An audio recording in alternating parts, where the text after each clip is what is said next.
Hi, so today I want to talk about success because I think that more and more people start to see success not so much as what was done or accomplished by somebody, but more as a kind of lifestyle.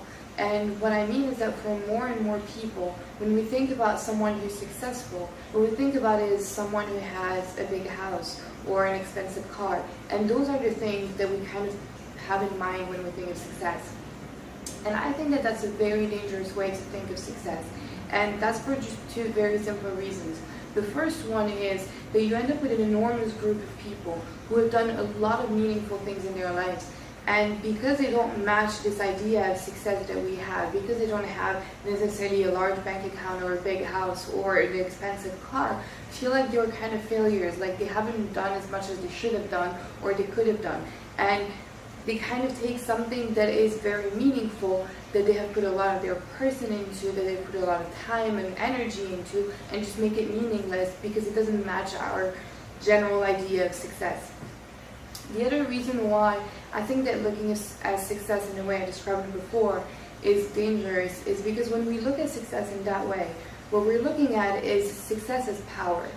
And what I mean is, if having a big house and having an expensive car means being successful, and if the bigger the house and the more expensive the car, then the more successful the person is, then what that means is that being successful means having more than everyone else so that we can be better than everyone else. So in other words, having power over other people.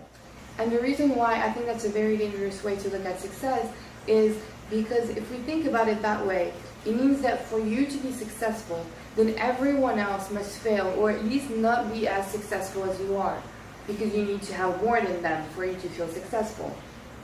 And if we think of success as being important to our happiness, that means that for you to be happy, everyone else must be unhappy, or at least not as happy as you are.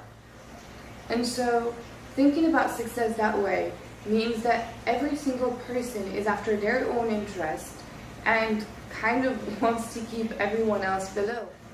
And the idea becomes that you are after your own interests and everyone else is the enemy, and for everybody else you are the enemy. And that really seems to be the way the world is going right now. And it's really crazy to think about it because I think that overall we all like to think about ourselves as good people. I mean, we've all made mistakes before. We've all been put in situations where it was hard to make a decision, it was hard to know what was right from what was wrong, but overall, we like to think of ourselves as good people. I mean, I've never met someone who thought of themselves as being a bad person. So really what I would like to say is that there are a lot of things that we can do in life that are not necessarily rewarded by large amounts of money, but that doesn't make them meaningless. And it's not because we don't have an enormous house or an incredibly expensive car that we are failures.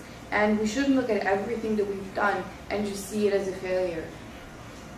And I'm not saying on the other side that we shouldn't try to do the best we can do when we're trying to do something, or that we should require the best from ourselves.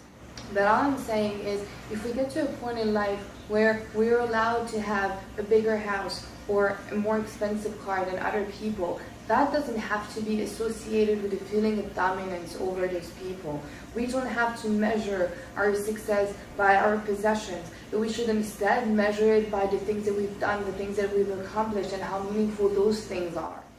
So that's it for me for today, and I hope you enjoyed the video.